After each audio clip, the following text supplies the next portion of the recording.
Gente, então boa tarde.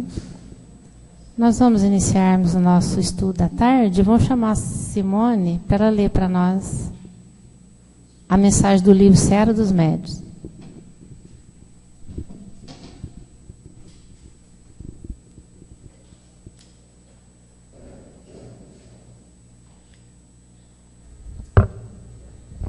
Boa tarde. Num século de espiritismo. Num século inteiro de atividades, temos visto a ciência procurando apaixonadamente as realidades do espírito. Provas indiscutíveis não lhe foram regateadas. E tantas foram elas que Richer conseguiu articular com êxito as bases clássicas da metapsíquica, usando recursos tão demonstrativos e convincentes quanto aqueles empregados na exposição de qualquer problema de patologia ou botânica. Sábios distintos, entre os quais Wallace e Zollner, Crookes e Lombroso, Myers e Lodge, mobilizando médiuns notáveis, efetuaram experiências de valor inconteste. Entretanto, se nos 20 lustros passados a mediunidade serviu para atender aos mistérios brilhantes da observação científica, projetando inquirições do homem para a esfera espiritual, é justo satisfaça agora as necessidades morais da terra, carreando avisos da esfera espiritual para o homem. Se o primeiro século de doutrina espírita viu realizações admiráveis, desde os cálculos profundos da física nuclear aos rudimentos da astronáutica, surpreendeu igualmente calamidades terríveis, como sejam as guerras de conquista e rapinagem, nas quais os campos de prisioneiros foram teatro para os mais hediondos espetáculos de barbárie e degradação, em nome do direito, a técnica na destruição de cidades em massa, as inquisições políticas, a afeição das antigas inquisições religiosas, amordaçando a liberdade de consciência, a proliferação das indústrias do aborto, às vezes com o amparo de autoridades respeitáveis, a onda crescente dos suicídios, o delírio dos entorpecentes, o abuso da hipnose, o lenocínio transformado em costume elegante da vida moderna, o aumento dos chamados crimes perfeitos, com manifesta perversão da inteligência, e a percentagem assustadora das moléstias mentais com alicerces na obsessão. Desse modo, não nos basta apenas um espiritismo científico que despenda indefinida cota de tempo averiguando a sobrevivência do ser além do sepulcro. Embora a elevação de propósito dos pesquisadores eminentes que tateiam os domínios da alma, não podemos esquecer a edificação do sentimento. É assim que, repetindo as lições do Cristo para o mundo atormentado, não nos achamos simplesmente diante de um espiritismo social, mas em pleno movimento de recuperação da dignidade humana, porquanto, em verdade, perante o materialismo irresponsável, assombrear universidades e gabinetes, administrações e conselhos, laboratórios e templos, cenáculos e multidões, o Evangelho de Jesus, para esclarecimento do povo, tem regime de urgência.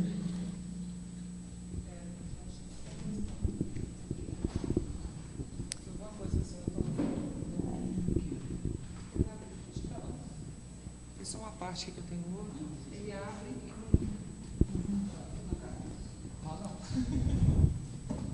Então nós vamos fazer uma prece, mentalizando o nosso anjo da guarda, agradecendo a Deus, a Jesus, a equipe espiritual, coordenador desse trabalho. Agradecemos por estar mais uma vez neste local, nesta casa.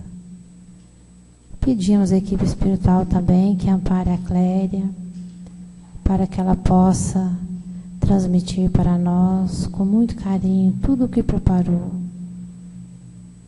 Pai nosso que estais no céu, santificado seja o vosso nome. Venha a nós o vosso reino. Seja feita a vossa vontade, assim na terra como nos céus. O pão nosso de cada dia nos dá hoje. Perdoe, Pai, as nossas ofensas, assim como nós perdoamos a quem nos ofende. Não nos deixe cair em tentações. Livra-nos, Pai, de todo mal, que assim seja. Que Jesus ampare cada um de nós. Então a Cléria preparou esse trabalho para nós, né? A Cléria é a nossa companheira aqui da casa, de vez em quando ela está trazendo os conhecimentos dela. É muito estudiosa. E o computador hoje vai deixar ela na mão. Você quer ver se alguém ali conhece, se entende ou não? Não, mas não está inteiro, essa é uma parte, só isso só da de introdução, mas tudo bem. É. A gente tenta fazer uma... A Cléria hoje ela vai falar das leis morais, ela vai ser hoje e sábado que vem, duas etapas. Mas sábado que vem eu prometo que vai estar melhor. Gente, boa tarde a todos, a todas, né? E essas coisas acontecem mesmo, né? Bom, primeiro agradecer ao senhor Antônio pelo convite mais uma vez, a Sueli, a essa casa. Agradecer a vocês pela paciência que estão me esperando até agora, né? Mas acontecem essas coisas mesmo. E esse é um tema particularmente que eu acho assim, dentro do estudo, né, da doutrina, tudo que a gente começa a estudar, todas as vezes que a gente é chamado a essa retificação, né, interna, essa edificação do espírito que somos encarnado, né, provisoriamente no corpo, a doutrina espírita o tempo todo está nos remetendo a essa necessidade da gente se autoavaliar para tentarmos ser pessoas melhores, né?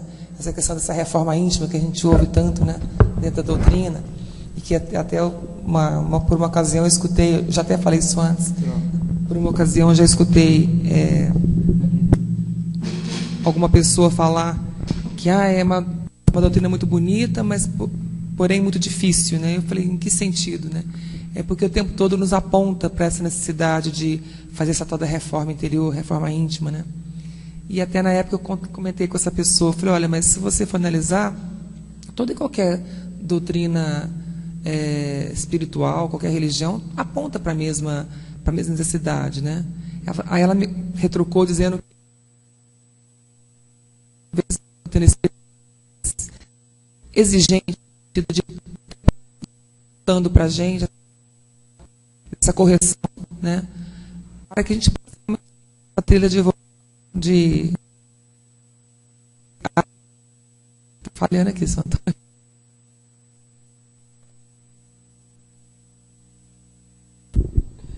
Pronto? Então, deixa para lá. Isso é só para bagunçar a cabeça da gente, mas faz parte. Então, assim, esse tema da questão da reforma interior, da reforma íntima, e essa questão do desenvolvimento da questão da moral, é muito forte na doutrina espírita. Tanto é que a gente tem no Livro dos Espíritos, né, quem ainda não teve a curiosidade, né, que às vezes a pessoa lê o Livro dos Espíritos, ou lê o Evangelho, ou uma outra obra qualquer, como se fosse um oráculo, né? Abre qualquer coisa, lê e não faz uma reflexão anterior ou posterior. A gente olhar no Livro dos Espíritos, na parte 3 do Livro dos Espíritos, ele é totalmente dedicado ao estudo das leis morais. Tá? Mas o que é tal de moral, né? Então, esse pedacinho aí eu tinha, que esse é um pedaço de uma outra palestra que eu falo só de uma das leis, né? Então, vocês vão ver que vai estar depois destacado. O que a gente entende por moral, né? É um conjunto de regras que são ditadas, né, para nós, seres humanos, consideradas válidas para qualquer cultura, qualquer sociedade, né? Qualquer tempo, lugar.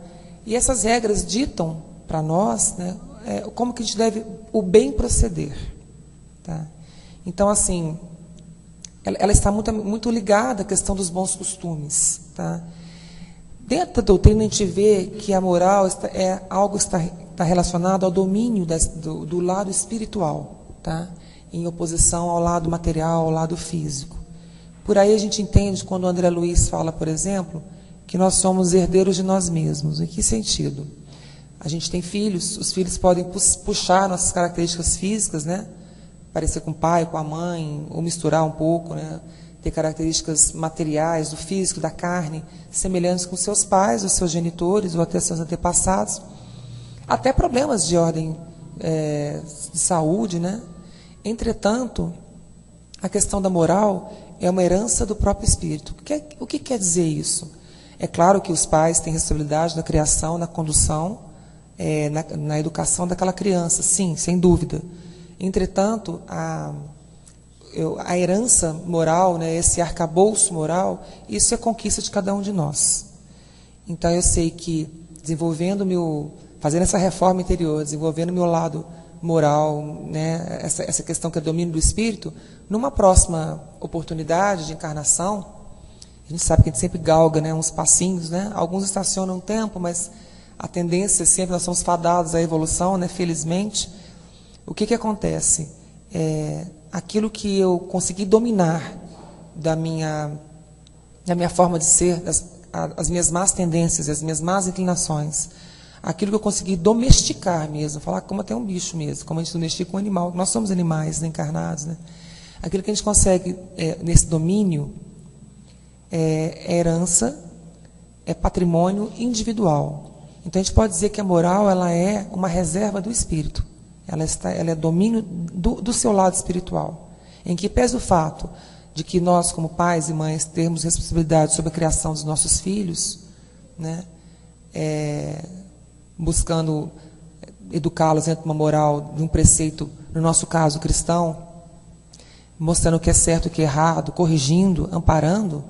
Sabemos que existem pais que falham na educação, ou às vezes que tentam de tudo, e mesmo assim, por mais maravilhosos que sejam, ou bondosos, ainda não conseguem, às vezes, domesticar, né? Foi uma palavra feia de falar, mas é de propósito, né? Domar, às vezes, um espírito muito rebelde, ou muitas vezes até cruel, né? Porque isso é herança dele próprio. Às vezes, por que ele está naquela condição? Talvez por uma questão de encontrar pais amorosos, ou que tentaram de tudo para poder colocá-lo no caminho. Foi uma tentativa da espiritualidade, né, de aproximar essas almas, né, um para corrigir o outro, e o outro, no caso daqueles pais que sofrem, é uma prova muito complicada, tá? Mas não por isso eles devem desanimar, né? Mas em que pese essa situação, a questão moral é patrimônio do espírito, assim como é o pensamento, né? Assim como é a inteligência, né? E quando a gente fala de moral, então, grosso modo, moral tem essa conotação. Se a gente olhar em outras áreas das ciências, do conhecimento humano, né, a moral muitas vezes ela vai ao encontro, por exemplo, na área do direito. Logo no começo se estuda direito, o que é da justiça, o que é moral. Moral é justiça, moral, enfim. Está muito relacionado aos costumes, e aos bons costumes, aquilo que socialmente é esperado, é querido, né?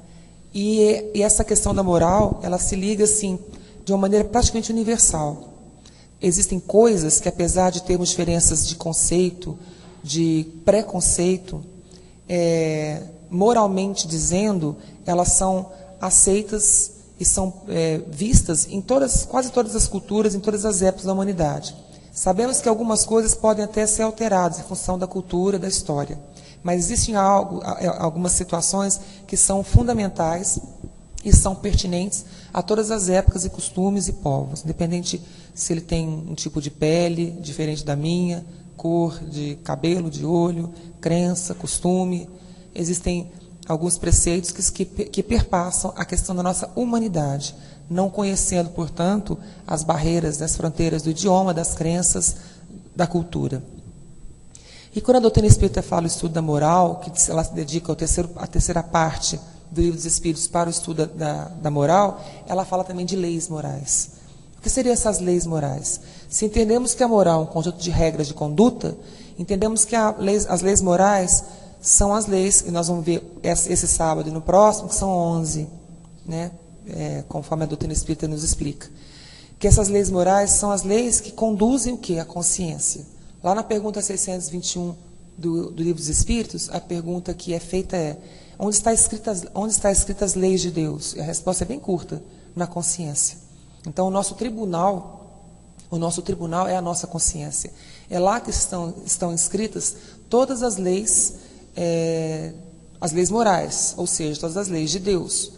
Portanto, acreditar que o pior dos seres humanos, o mais bandido dos bandidos, não tenha isso inscrito na sua consciência, é uma questão um tanto quanto, diria até errônea, porque você pode ter algo inscrito e não fazer o bom uso disso.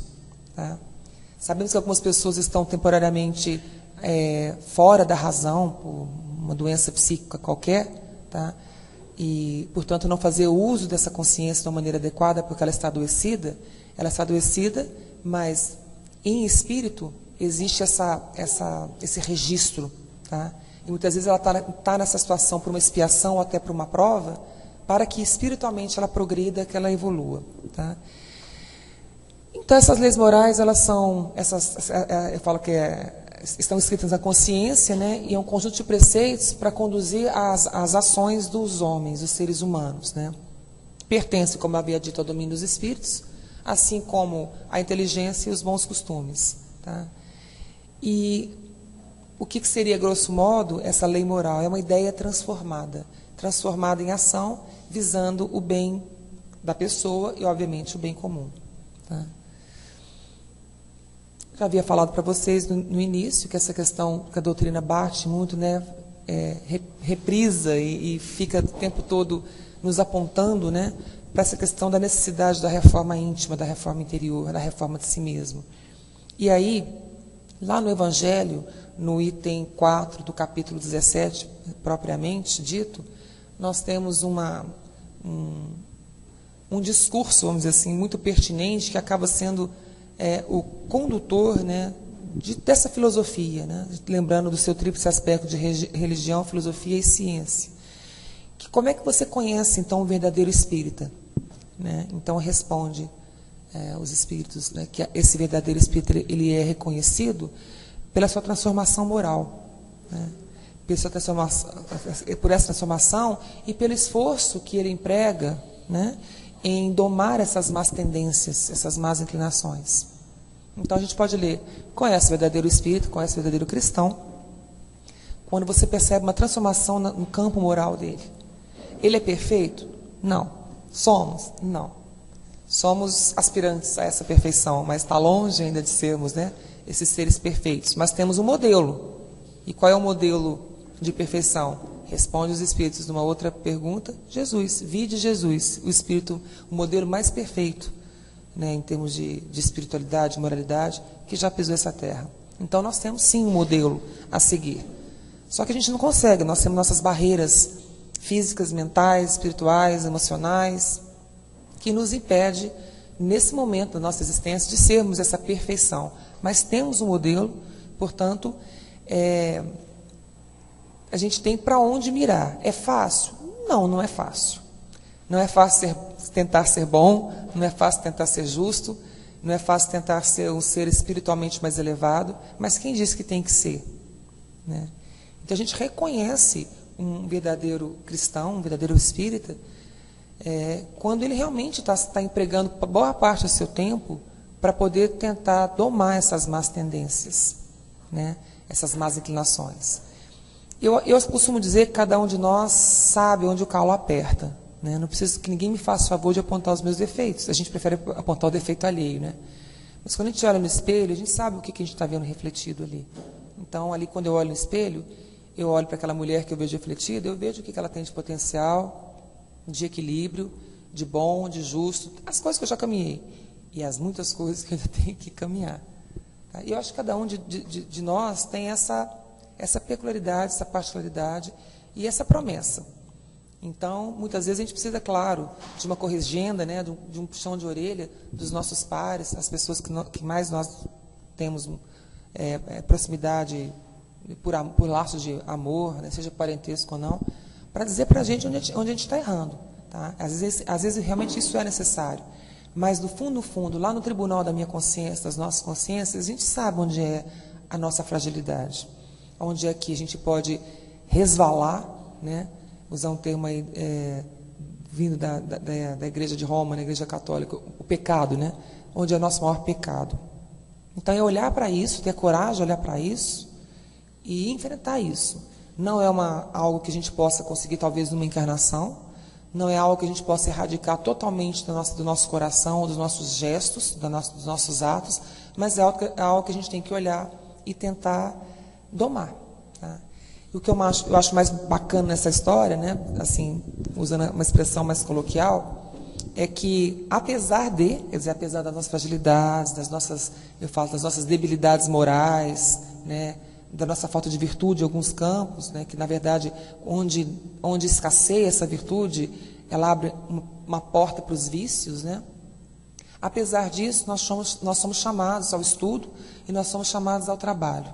Então, quando a gente olha, por exemplo, dentro de uma casa espírita, a gente pode olhar para outros segmentos religiosos, outros segmentos de trabalho na humanidade, né, onde as pessoas são chamadas a colaborar, né, com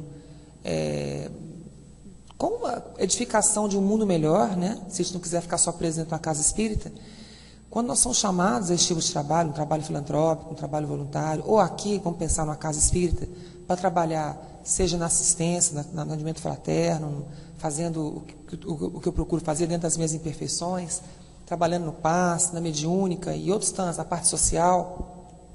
Em nenhum momento o diretor da casa, por exemplo, né, o coordenador dos estudos, dos trabalhos, vai exigir que nós tenhamos um grau X de elevação para nos confiar aquele trabalho.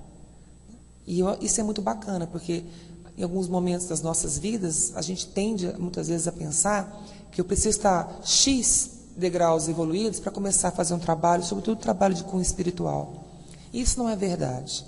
Né? A gente, com as nossas imperfeições, à medida que a gente se compromete em fazer alguma coisa por nós e pelo outro, essas arestas vão sendo aparadas, limpas, e é muito reconfortante isso, dá um certo conforto saber que, apesar de, eu tenho um serviço pela frente, né? E apesar de, esse serviço também reflete o tanto quanto eu já evoluí, mas ele é imprescindível. Então, assim, eu acho uma fala de promessa, porque se a gente for olhar só para alguns outros discursos que ao longo dos séculos e séculos e séculos a gente veio escutando, dá essa impressão que nós não temos cura, que o ser humano está fadado a ser um ser de pecados, um ser de morte, né? E que não tem o que se fazer se você já começou do teu início do teu caminho de vida, se já começou errado vai pela vida toda. Então, esse discurso é um discurso que nos aprisiona e faz com que a pessoa não tenha vontade de progredir. Se eu já estou condenada mesmo ao fogo do inferno, ao limbo, por que eu vou progredir? Se eu já não tenho mais nenhuma utilidade, porque eu já comecei minha vida fazendo trambique, fazendo safadeza, ou fazendo isso ou aquilo, que a pessoa também sabe quando ela faz a coisa errada, né? Por que eu vou me corrigir se eu já não tenho, entre aspas, corrigenda, se eu já não tenho nenhuma utilidade, se eu já sou alguma coisa, como é que fala, o joio crescendo em meio ao trigo, né? E a doutrina espírita vem jogar uma luz muito grande em relação a isso, porque é nesse momento das nossas vidas que nós somos chamados ao estudo, ao trabalho e à retificação. Então, isso é um alento para o espírito, saber que eu, nas minhas vicissitudes, nas minhas imperfeições, tenho um jeito. E tem gente que precisa do meu trabalho. Então, para cada um de nós, é ou não é escutar isso e falar, nossa, é muito promissor. Mesmo sabendo que se eu passei uma vida inteira, na presente encarnação, no erro, e ao final da minha existência terrena, não dá muito tempo para fazer mais, né, algo de importante, porque já estou lá expirando meus últimos suspiros aqui na Terra. E não dá mais para tentar me redimir e correr atrás, né, do lucro, porque do prejuízo ninguém corre mesmo, e tentar resgatar alguma coisa, ou tentar me comportar de uma maneira decente, e tentar não mais ludibriar, mas tentar corrigir as pessoas, por exemplo, que eu feri. Não dá mais. Se a pessoa teve esse relance um momento, né, de clareza, de lucidez, a doutrina nos convida, né, a manter essa atitude de esperança, né, que a esperança é o escudo do cristão, tá, sabendo que na próxima ou nas próximas, essa oportunidade ser-nos-á oferecida. Então, assim, é muito pacificador, é muito tranquilizador estar dentro de uma doutrina, né, participar de uma doutrina que nos convida o tempo todo a essa retificação, a essa reforma interior, né, dentro do serviço. Eu acho que talvez seja a parte da doutrina que mais me conforta como ser humano, como qualquer um de nós aqui, cheios dos milagres diários, mas cheios das imperfeições também. Quando eu venho para um trabalho aqui na casa, às vezes você vem chateada, às vezes acontecem essas coisas, né? Você prepara a coisa, o arquivo corrompido. Primeira vez que eu vim falar aqui, só para falar entre a gente, né? Aconteceu também algo semelhante, né? Então, assim, eu acho que é para testar a nossa paciência, enfim, vai saber o que é. Porque também aprendi que onde você joga um ponto de luz, onde você tenta jogar luz na tua vida, quem está na treva se incomoda. Vocês concordam? Então, há aqueles, né, espíritos que estão tateando aí, mas que querem para a luz, eles já cansaram de estar naquele lugar, mas aqueles que não, que se comprazem ainda em ficar ali numa situação de treva e querem destruir a obra do bem, por inveja, enfim, porque querem combater aquilo que é o bem. Mas também sabemos que a misericórdia divina vai alcançá-los um dia e que um dia eles também vão cansar disso. Não sei quando, mas vão cansar. Então, essas pequenas coisas que acontecem no dia a dia da gente, para tirar a gente do prumo, tá? É aí que a gente tenta domesticar. Por isso que eu uso a palavra domesticar, que é forte, porque nos remete à nossa condição de inferioridade animal, mas é aqui que nós estamos na carne. Tá? Mas você consegue primeiro domar essas pequenas coisas. Hoje são pequenas coisas, amanhã são coisas medianas, e aí no futuro são coisas maiores. Né? A gente aprende a não revidar o mal pelo mal, pelo contrário, a ser indulgente, né? Como Cristo ensina, orar pelos que te perseguem, te caluniam, ser indulgente, ser bom, e não revidar o mal com outro mal. E o que é interessante da doutrina é quando você vem para um trabalho, né, seja no trabalho mediúnico, na assistência, no passe, ou trabalho, enfim, ou fora daqui, a gente não é espírita só na casa espírita, né, pelo amor de Deus, senão ficaria muito bom, mas não é assim. A gente é convidado a fazer essa retificação, essa reforma, trabalhando, servindo, apesar de. Né? Eu acho que isso é o mais interessante. Apesar de, a gente é uma promessa. E é uma promessa de Deus, porque nós somos as suas criaturas. Então, isso me conforta. Me conforta saber que, no meu caso específico, que a gente tem cura. Me conforta saber que um dia a gente chega lá e um dia eu vou chegar lá. Tá? Então, a gente conhece o verdadeiro cristão quando ele, por essa transformação. Não deu para transformar tudo, mas deu para transformar alguma coisa. Se não deu para transformar tudo aquilo que eu queria, mas bateu o arrependimento, e daqui 5 minutos eu não vou estar mais aqui, daqui 5 minutos, vamos supor, eu vou estar morta no plano físico, quando se abrirem os olhos no plano espiritual e eu perceber tudo aquilo que eu perdi numa existência, outras me serão oferecidas. E aí é hora de recomeçar na carne, né?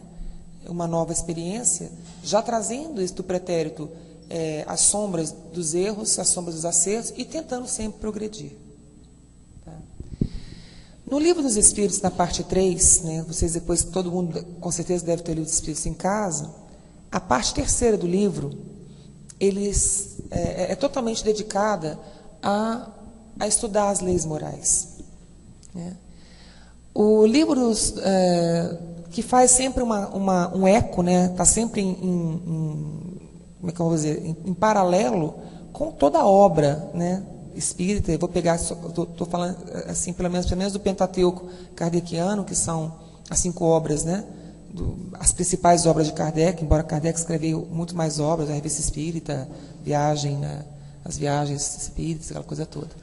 Mas pegando as obras básicas, né, o primeiro livro, o Livro dos Espíritos, na 3ª parte, ela trata, é um tratado, realmente é um tratado das leis morais. E a gente pode ver que no Evangelho, tentando traçar um paralelo, tá? O Evangelho é dividido em 5 partes. Nós temos os atos da vida comum do Cristo, tá? que a gente pegar, por exemplo, o Evangelho segundo o Espiritismo e pegar o Evangelho da Bíblia, os 4 evangelhos que nós temos lá, começa contando desde a história da anunciação à Virgem, né, pelo anjo Gabriel, a infância de Jesus até crucificação do Cristo e ressurreição. Tá? No Evangelho segundo o Espiritismo, muitas pessoas às vezes não entendem, são espíritas, mas não entendem. Por que não tem lá a história do Cristo criança? Por que não tem a anunciação de Maria? Por que não tem a parte histórica do Cristo? Não sei se você já pararam para pesquisar isso. Tá? Porque ele é dividido dessa forma. São os atos comuns da vida do Cristo, já o Cristo adulto. Tá? Os atos, né, que culminam em milagres e as profecias. Né? E as palavras do Cristo que serviram como base para os dogmas da Igreja Romana. A Igreja Romana é essa Igreja Católica, que é a nossa irmã mais velha. Né? Foi a que primeiro se estabeleceu como um corpo doutrinário cristão, e a partir dela vieram os dissidentes, né? Ou não sei se seria necessariamente dissidentes, mas as outras igrejas que têm um cunho cristão. Tá? Nesses cinco partes do Evangelho, as 4 primeiras, a gente pode imaginar que entre os próprios cristãos, às vezes, causam alguns desconfortos. Porque tem aqueles que dizem, por exemplo, coisas que não tem nada a ver, que não levam a nada, mas, se Cristo realmente foi filho único, se Maria era virgem, se permaneceu virgem, o que isso tem a ver? Mas tem segmentos de outras igrejas que ficam se debatendo por coisas pequenas.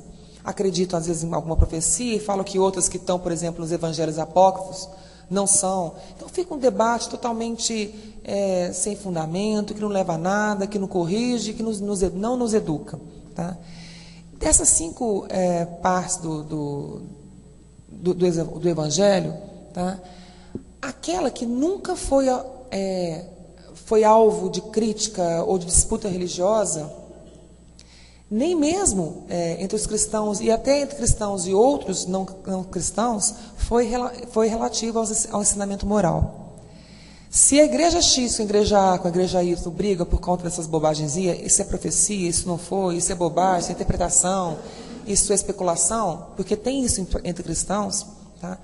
Nenhuma das igrejas cristãs ataca a questão moral, o ensinamento moral do Cristo. Tá?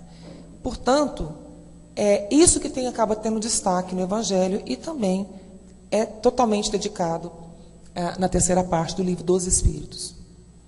Tá? Essas são as 11 leis morais que estão previstas, né, no estudo da terceira parte do livro dos Espíritos. Essa está destacada porque essa palestra aí foi uma palestra especificamente só da lei de reprodução.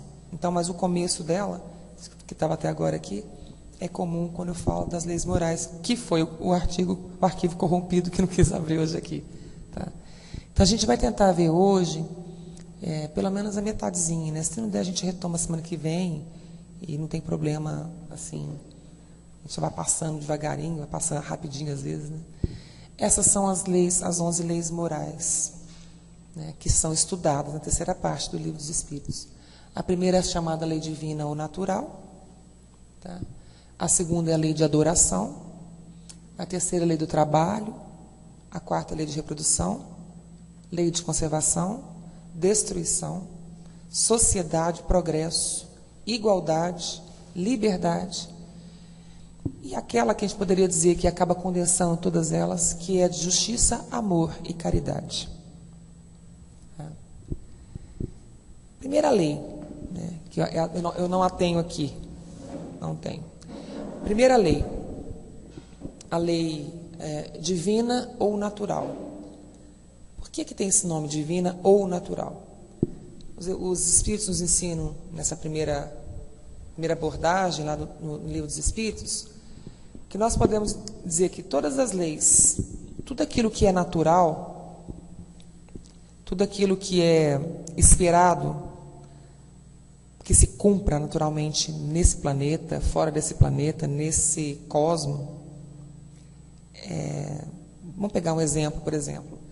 No nosso planeta, porque nós estamos encarnados aqui, né? Não sei como é que é nos outros. Nos outros tem as humanidades próprias de acordo com o seu clima, né? A gente sabe que na casa do meu pai há muitas moradas, que cada humanidade tem sua conformidade física em função do planeta que habita. Como a gente está habitando aqui hoje, né, não sei amanhã, vamos pegar a nossa realidade aqui.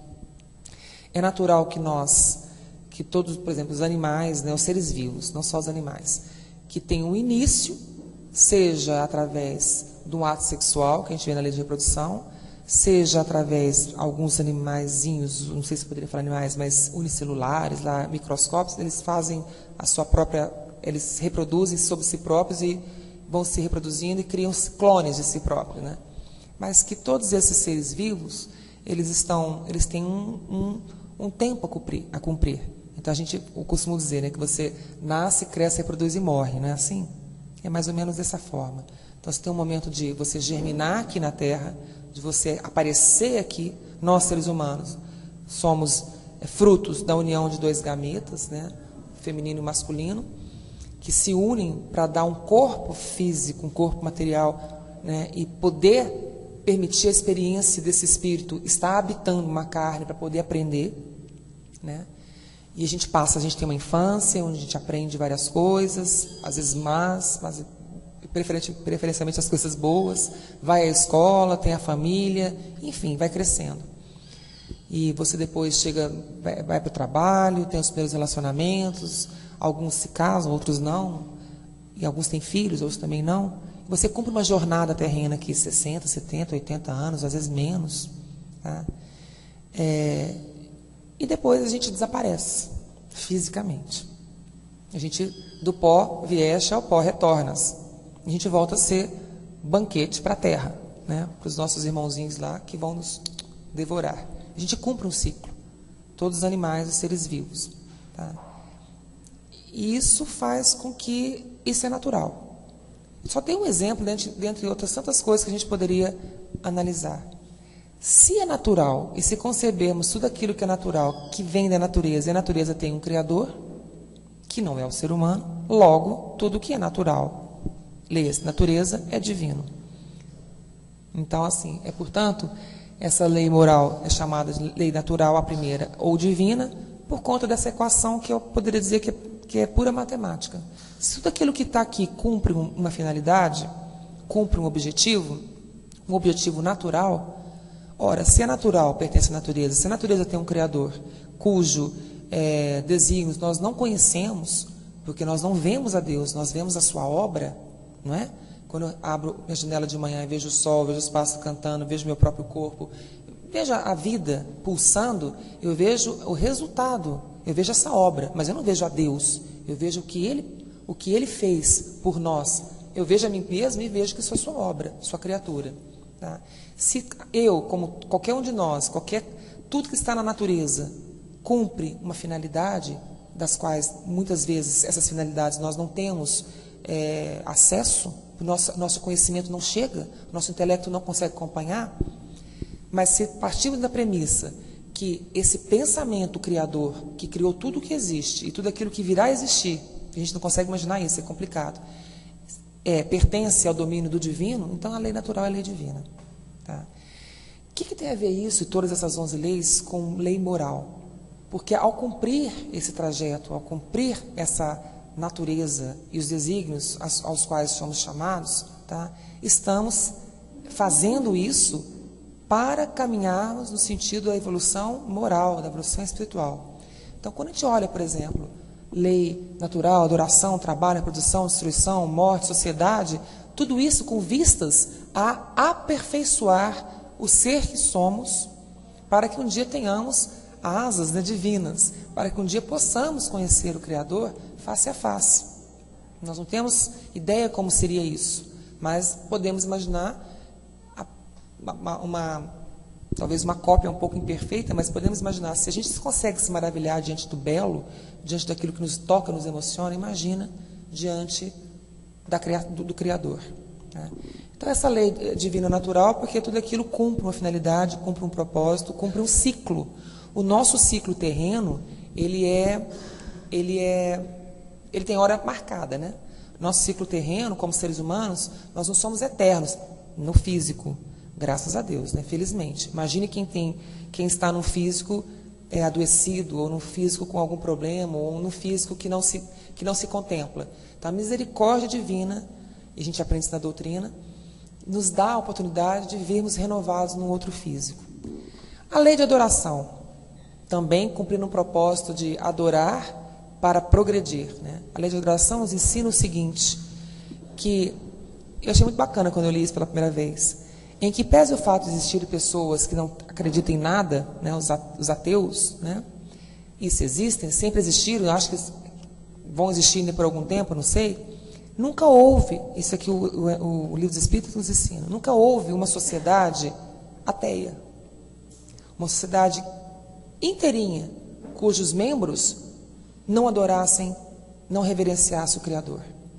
E quando a gente olha para as civilizações mais antigas, no tempo histórico, as atuais, ou mesmo hoje aqui, século XXI, ano 2013, as diversas tribos de pessoas que vivem no planeta Terra, tá? Sob diversas bandeiras religiosas, sob diversas crenças religiosas, com rituais diferentes, que a gente tem que respeitar todos eles, a gente percebe o seguinte, que por que o ser humano se curva diante de algo que ele reconhece que está acima do seu conhecimento, das suas forças, né? E o que tem a ver isso com o progresso espiritual?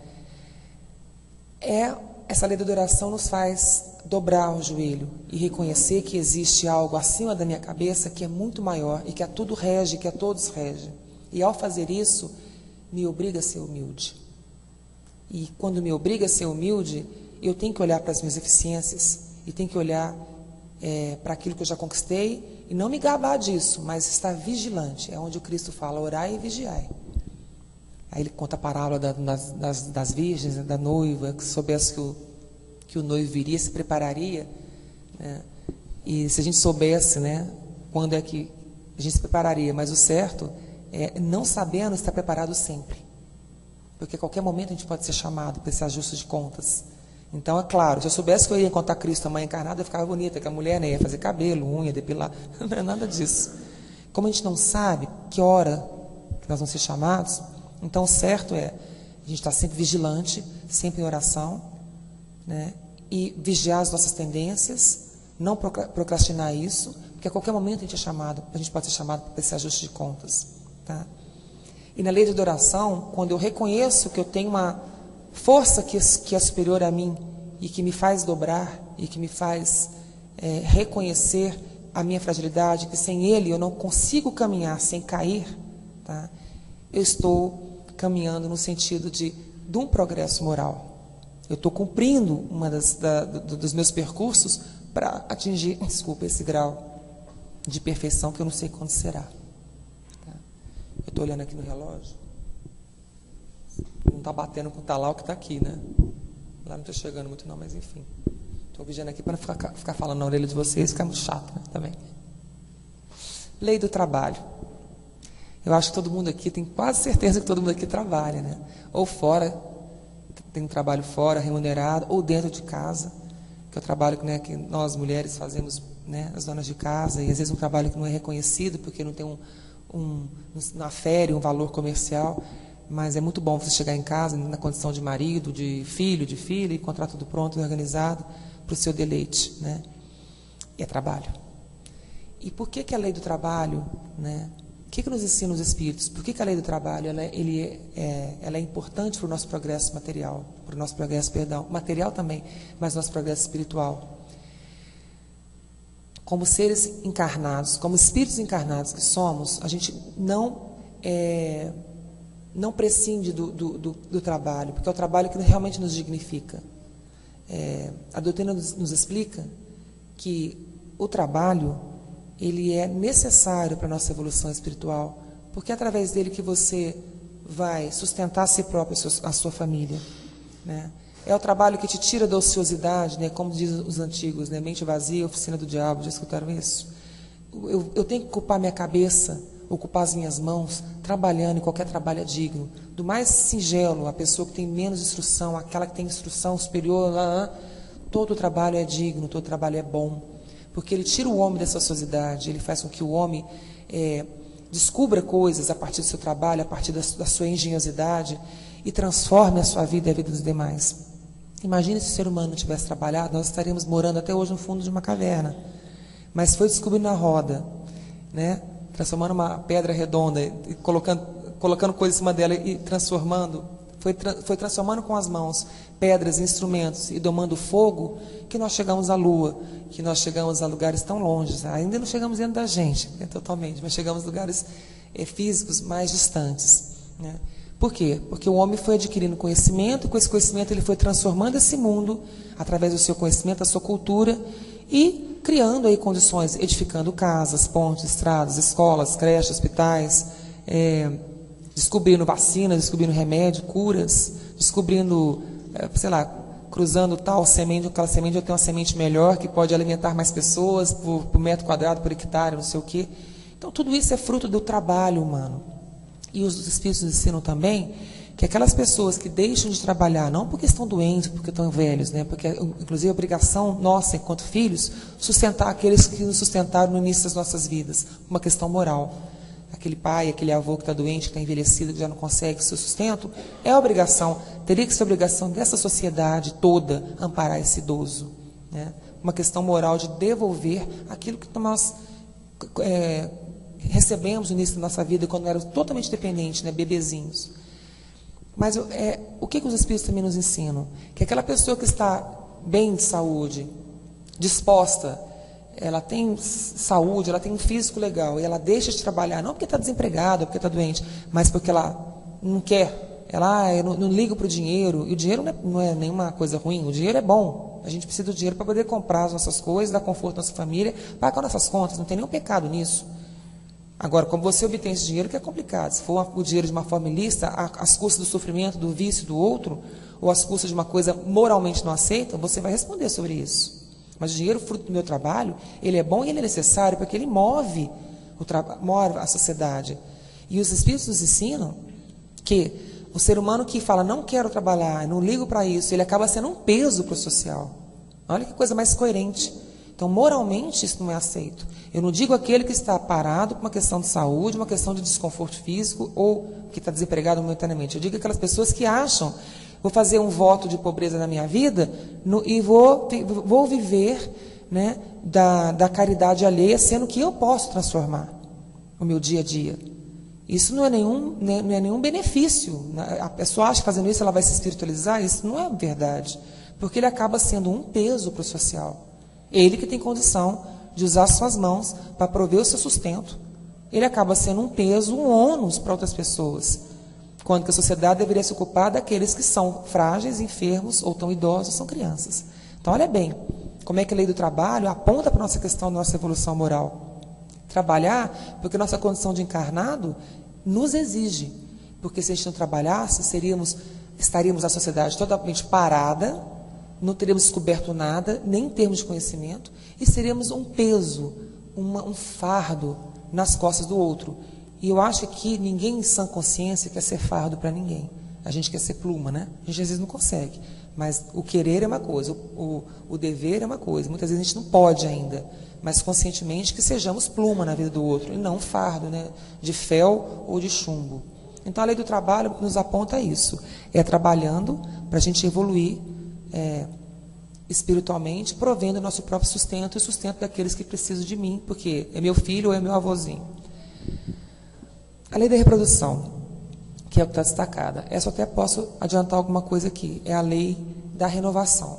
Então, como espíritos encarnados que somos, precisamos vir da conjunção de dois gametas, um masculino e um feminino, para que possamos estar na experiência da carne outra vez. E por que isso é importante? Para terminarmos a obra que paramos na encarnação passada. Para darmos continuidade ao nosso progresso espiritual. Cléria, mas quando a gente está na erraticidade, leia-se, no plano espiritual, os espíritos também, a gente aprende na casa espírita que os espíritos se reúnem lá no plano espiritual para aprender, para trabalhar, para continuar. Eles têm, como tem um campo de visão mais alargado, que estão fora da carne, né? Os espíritos bons, os espíritos que estão tentando ser bons como nós aqui, né? Que trabalham, estudam, fazem visitas. Isso é fato? É. Não Então por que tem que encarnar? Essa é a pergunta. Ué, mas se você como espírito continua trabalhando, estudando, tal, lá, né, tem gente que se reúne lá em cima para poder estudar e ajudar o próximo que está aqui, por que então encarnar? Porque ainda na nossa condição atual de evolução espiritual, isso é uma necessidade.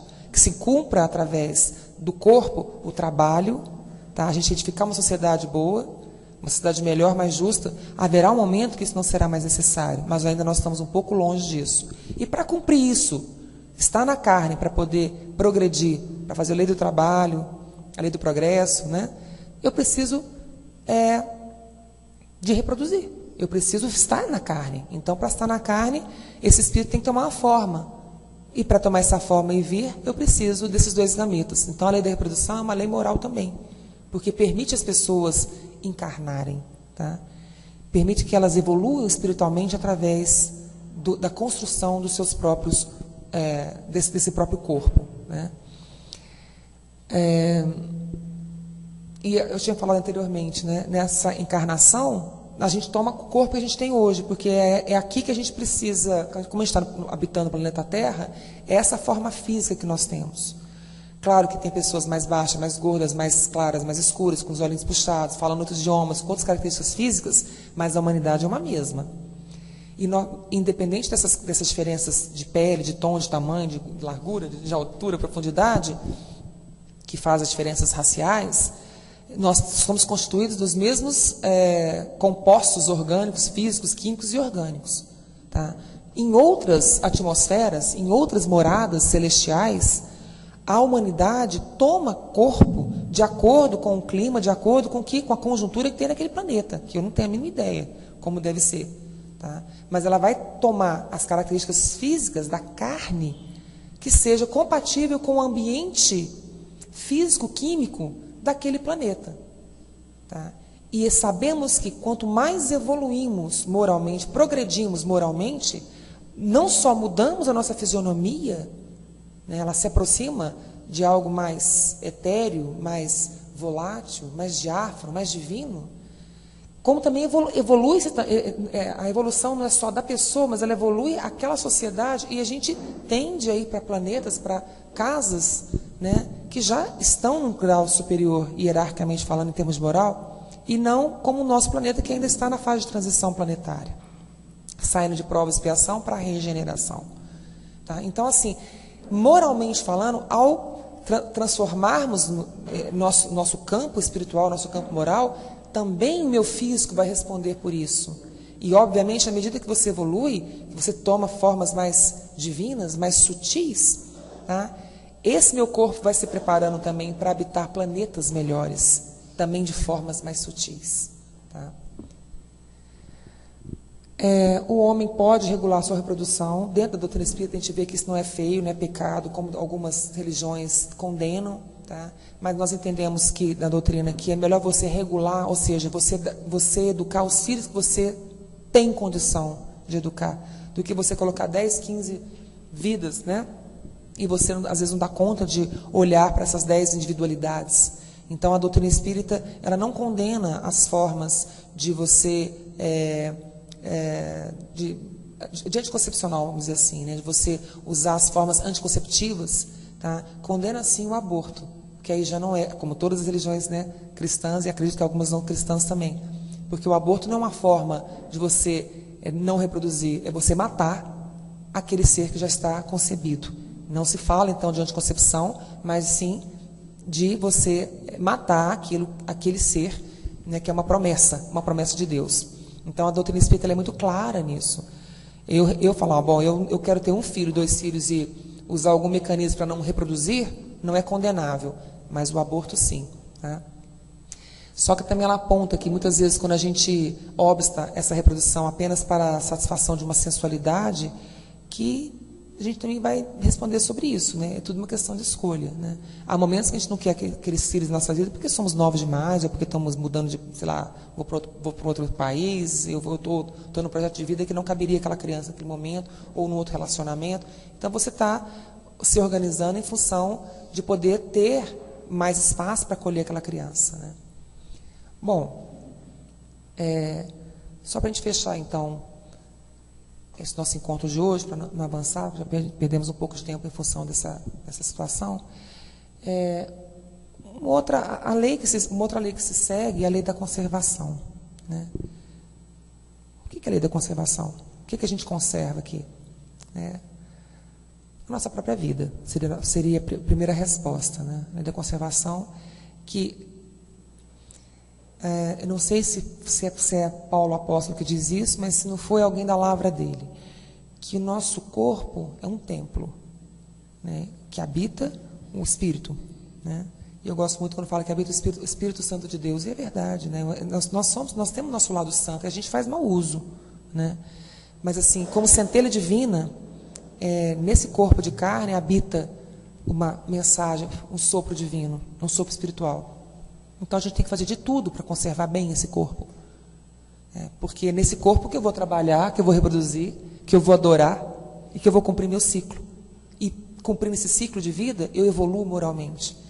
Então, aquelas pessoas, por exemplo, que simplesmente fazem um tipo de, como é que fala? É jejum, mas que fica assim, sabe? 40 dias, 50 dias, tal, por nenhum tipo de lógica muito própria, muito apropriada, tá? Ou aquelas pessoas que bebem em excesso, fumam em excesso, comem em excesso, praticam atividades físicas ou esportivas de uma maneira irregular ou em excesso, ou expõem os seus corpos em excesso em situações que podem trazer trauma, dor, sofrimento, tá? Elas não estão conservando esse veículo que é o Espírito de Deus. Então, se a gente pegar, por exemplo, eu não posso sair daqui do centro hoje, meu carro está estacionado ali. Se eu pegar meu carro, der partida e sair a 200, eu vou me matar e vou matar algumas pessoas. Eu não estou conservando esse corpo. Se eu começar, não é tomar uma cervejinha, tomar um vinho, né? Todo mundo gosta um pouquinho, isso não tem problema nenhum. Mas se eu fazer disso uma constante na minha vida, eu estarei deteriorando esse corpo. Esse corpo que eu deveria conservar com horas de repouso, com banho, com cuidado, com dieta, com atividade física, com oração, com contemplação. Tá? Mas à medida que você negligencia os seus hábitos de alimento, de bebida, de fumo, de prazer, tá? E hábitos outros que você leva e que o corpo é o primeiro que sofre esse impacto, você não está conservando essa morada do Espírito. Tá? E por que essa conservação é necessária? Ela é necessária porque somos espíritos encarnados e é na carne que edificamos o nosso, que trabalhamos para edificar e buscar uma elevação no nosso padrão moral. Então não adianta algumas pessoas falarem, deixei de comer não sei quantos dias para fazer uma dieta maluca e você adoece. Isso aos olhos de Deus não tem nenhum mérito. Deixei de comer carne por uma questão de convicção, porque eu acho que os animais têm o mesmo direito à vida. Isso é totalmente diferente. Isso é totalmente diferente. Você deixar de comer carne, por exemplo, embora a doutrina não condene isso, mas assim, olha, eu deixei por quê? Porque eu acho assim que eu me sinto bem mais comendo um ser que também é filho de Deus e que foi criado para ser livre, e eu vou lá, mato o bichinho e como. E isso tem uma outra conotação. Mas eu deixei de comer isso, mas eu como frutos, eu como ovo, como sei lá o quê, tal. Isso é uma outra história. Então, a doutrina ela é muito equilibrada. Ela não fala que você tem que ser só de uma forma ou de outra. Ela te mostra, te aponta. Tá? Se eu faço jejum, sei lá, vou ficar 3 dias para limpar meu organismo, desintoxicar, porque eu comi muito. Foi uma festa, eu comi muita carne, bebi muito, tal. Vou passar 3, 4 dias só à base de suquinho de água para limpar, para conservar meu corpo. Então, tudo bem.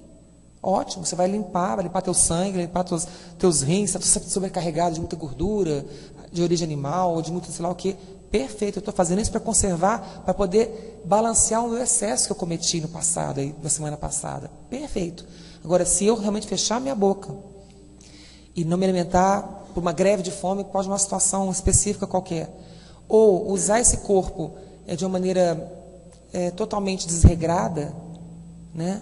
Para coisas que deveriam ser pequenos prazeres da vida, acabam me tornando vício, ou acabam me adoecendo em função desse excesso, então eu não conservei aquilo que é minha primeira morada.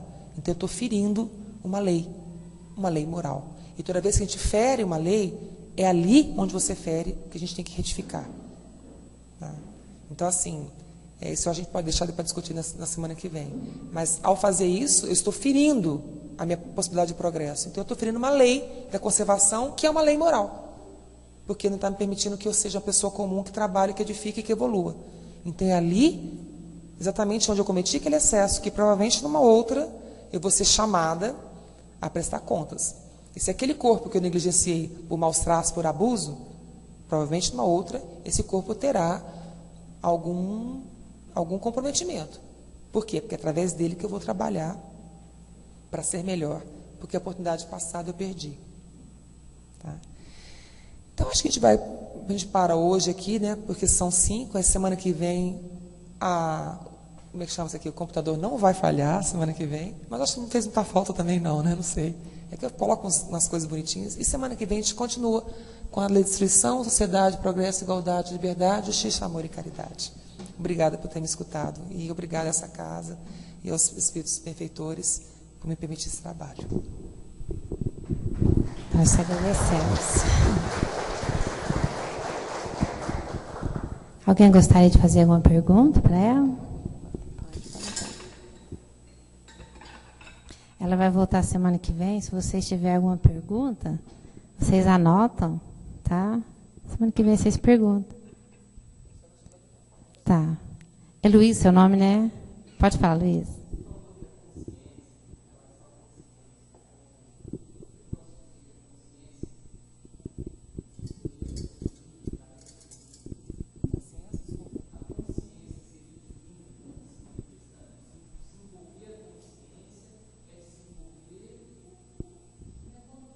Sim.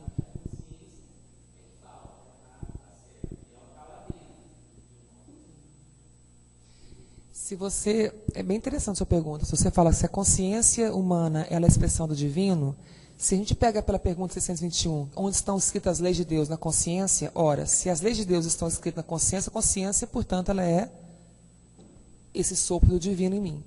Agora, a gente sabe que a gente não usa, muitas vezes, aí entra outra questão que a doutrina ensina que é muito bacana, que é a questão do livre-arbítrio. Inscritas as leis, elas estão. Aonde? Na consciência. Não está na minha pele, não está no meu cabelo, não está no meu caderno. Está na minha consciência. É meu tribunal. Lá eu sei que lei eu feri. Tá? Ora, mesmo tendo essas leis inscritas nessa consciência, se eu não as utilizar, atrofia. Então você imagina, olha que coisa pesada imaginar que eu tenho algo do divino, né? Algo não, totalmente, nós emanamos das mãos de Deus. E a gente por negligência, por desídia, por preguiça, ou por sei lá o quê, a gente não coloca o divino em ação, então a gente fica à mercê do quê? Do que não é divino. Que são os nossos próprios atos. E a gente fica, então, presa fácil dos nossos vícios, e aí faz as parcerias, né? Do mundo desse plano para outro plano, enfim, dos obsessores, encarnados e desencarnados, tá? Porque não deixamos que essas leis divinas que estão escritas cumpram aquilo que elas têm que cumprir, que é apontar para esse caminho da evolução. Por que não deixamos? Por preguiça, por sei lá o quê, tá? Então você tem toda a razão quando você fala que a consciência nossa consciência é esse divino em nós. Mas se a gente não... Como é que eu aciono esse divino? Pelo trabalho. Por essa reforma que é todo dia. Todo dia você sabe onde tem algo, alguém que te cutuca, que te faz... Tá? Eu tenho os meus, todo mundo tem aqui. Uma vez eu estava lendo uma coisa, um preceito japonês, mas achei muito interessante, que, não sei se é uma religião, uma seita, não lembro o que era, mas achei muito interessante, que eles diziam o seguinte, que a gente deveria agradecer e orar, não é diferente do que o Cristo fala, por essas pessoas que fazem nossas vidas, porque elas vêm mostrar exatamente o que eu tenho dentro de mim, a ser trabalhado. Porque se alguém pisa no meu pé muito fortemente, eu já não dou bola, e não tenho uma expressão de raiva em função daquilo, é porque eu já não tenho essa raiva dentro de mim, já está trabalhada. Agora, se a pessoa pisa no meu pé, como fala, pisa nos meus calos, e me dá muita raiva daquilo, é porque essa raiva está aqui dentro, latente. Então, ela acaba sendo instrumento. Se eu olho para isso, para essa expressão da minha raiva, e trabalho isso, no sentido de progredir, eu estou fazendo uso dessa lei inscrita na minha consciência. Agora, a gente negligencia, né? A gente passa adiante, enfim. Mas tem outras experiências, né, para a gente, outras oportunidades para a gente melhorar. Ficou claro? Quando a Cléria falou que Deus habita dentro de nós, eu lembrei que tem uma passagem na Bíblia que fala que a casa do Pai tem que estar limpa. Você já viu isso? Então, qual que é a casa do Pai? É nosso, eu entendo que seria o nosso corpo físico. E Deus é nossa essência, a nossa essência de Deus está dentro de nós. E certa vez, conversando com uma pessoa que é evangélica, não contra, e ela está certa também dentro desse preceito, ela me disse assim, que a casa tem que estar, o templo tem que estar pintado, assim, higienizado. Eles entendem que a casa de Deus é a estrutura física, né?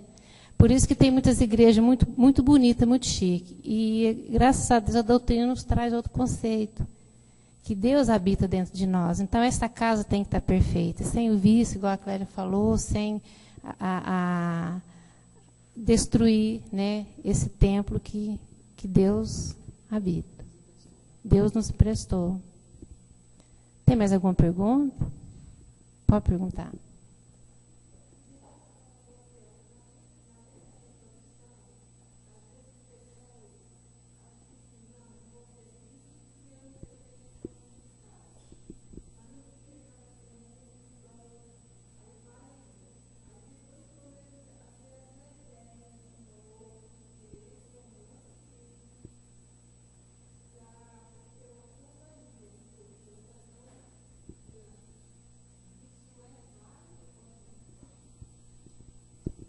Vale ter esse filho com esse propósito, ter companhia? É isso? Está perguntando?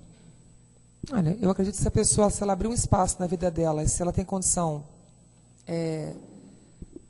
Porque, veja bem, mesmo que a discussão primeira seja essa, né? Vou ter um filho agora para fazer companhia, mas será que essa pessoa, será que é só isso? Será que ela não tem amor ali dentro? É isso que eu falo. Então, assim, amor e ter essa companhia, pode ser até o primeiro discurso, mas vai amar, vai tirar noites de sono, tem renúncia, tem cuidados, né? E outra coisa também que a gente tem que pensar, tem pessoas que passam por uma existência e não têm filhos biológicos por uma série de situações, mas não quer dizer que você não tenha cuidado de tantas pessoas. Porque tem pessoas que não tiveram, porque não encontraram um companheiro, ou uma questão até de algumas crenças, algumas religiões que exigem, né, uma vida sem ter um companheiro, uma companheira, mas as pessoas às vezes passam a existência cuidando dos outros, como se filhos fossem, cuidando, né, através do seu trabalho, suas mãos, seu intelecto, cuidando desse ser humano, fazendo o melhor que está ao seu alcance. Tá? Quer dizer, ela não está cumprindo fisicamente a lei da reprodução, porque ela não se tornou pai nem mãe, mas ela está cuidando de si e cuidando de outros. Então, isso não é meritório diante de Deus? É. O que é mais meritório? Eu colocar um filho biológico, dar a chance a essa pessoa encarnar e não dar a ela depois negligenciar se é uma pessoa negligente, ou de fato cuidar e olhar através do meu trabalho voluntário, do meu trabalho mesmo como pessoa, ajudar tantas pessoas na sua evolução. Então, a doutrina é muito equilibrada nisso. Ela aponta na lei da reprodução para aquelas pessoas que decidiram pela paternidade, pela maternidade, em algum momento da sua encarnação, né? Mas a gente sabe que tem algumas pessoas que não cumprem isso, que pulam isso, por uma série de situações, até porque não conseguem mesmo, né? Mas elas não estão condenadas. Aliás, essa palavra condenada é uma palavra que a gente nem usa na doutrina, né? Não tem essa questão de condenação. Então, se o primeiro objetivo dela é falar, eu vou ter agora outro para me fazer companhia, se isso for a primeira desculpa, eu pergunto, será que é só uma desculpa mesmo? Será que essa pessoa quando nascer, não vai te encher de amor, de carinho, de afeto, os cuidados que você vai ter com aquela criança, com aquele ser que vai crescer? Né? Então, assim, está cumprindo. A gente não sabe os desígnios, às vezes a pessoa fala isso, só teve um filho com 20 anos, com 15, muito jovem, depois vai ter filho lá na frente. Uma pessoa o quê? Pode, aí vai ver as questões pessoais de cada uma delas. Tem mulher, homem, desde que o homem seja fértil, ele pode ser pai até sempre. Né? O homem não tem essa restrição, embora hoje já se sabe que tem alguns estudos que apontam que às vezes a qualidade do espermatozoide pode ser um pouco deficiente, tá? Mas isso não impede, não é um obstáculo à reprodução para o homem. Agora, as mulheres, nós temos um tempo fértil aqui na Terra, né? Que acaba, uma hora acaba. Mas enquanto não acaba, enquanto esse ciclo ainda se mantém, ela pode ser mãe depois dos 40. Tem mulheres sendo mãe até mais tarde.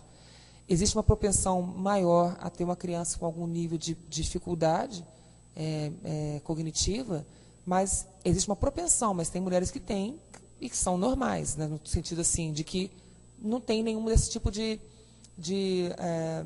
limitação, vamos dizer assim. Mas também, se também tiver, é também alguma coisa que aquela criatura tem que cumprir. Está escrito no plano encarnatório dela, né? Então, assim, nada obsta desde que ela esteja no seu período fértil. Pode?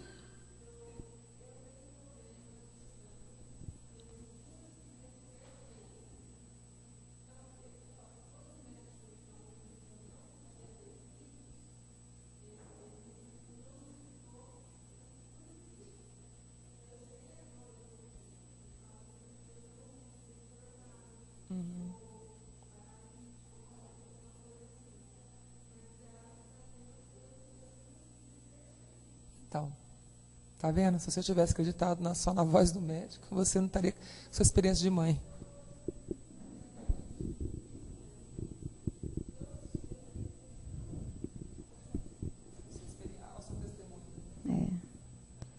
Gente, então nós vamos... Alguém quer fazer mais alguma colocação, alguma pergunta? Acho que nós podemos... O relógio ali está meio parado, mas já faz 5h30. E semana que vem a Cléria volta para continuar o assunto, tá? E quem faltar vai perder uma aula e tanto, né, Cléria? Mesmo sem o computador, ela tem muita experiência. Então, nós vamos fazer uma prece, agradecendo a Deus, nosso Pai de amor, a Jesus, nosso irmão, que deixou para nós muita luz, os seus ensinamentos, o seu caminho, para que possamos seguir. E durante toda essa semana, vamos procurar manter o equilíbrio em oração, em sintonia com os benfeitores, para que possamos retornar a semana que vem em equilíbrio, principalmente com os nossos familiares. E neste momento vamos transmitir toda a energia, toda a vibração que estamos recebendo para a nossa casa, para os nossos filhos, para os nossos familiares que lá se encontram, para que ao retornemos possamos continuar com essa mesma harmonia. Que Jesus ampare a todos nós, que esteja sempre conosco. E muita paz para todos, que assim seja.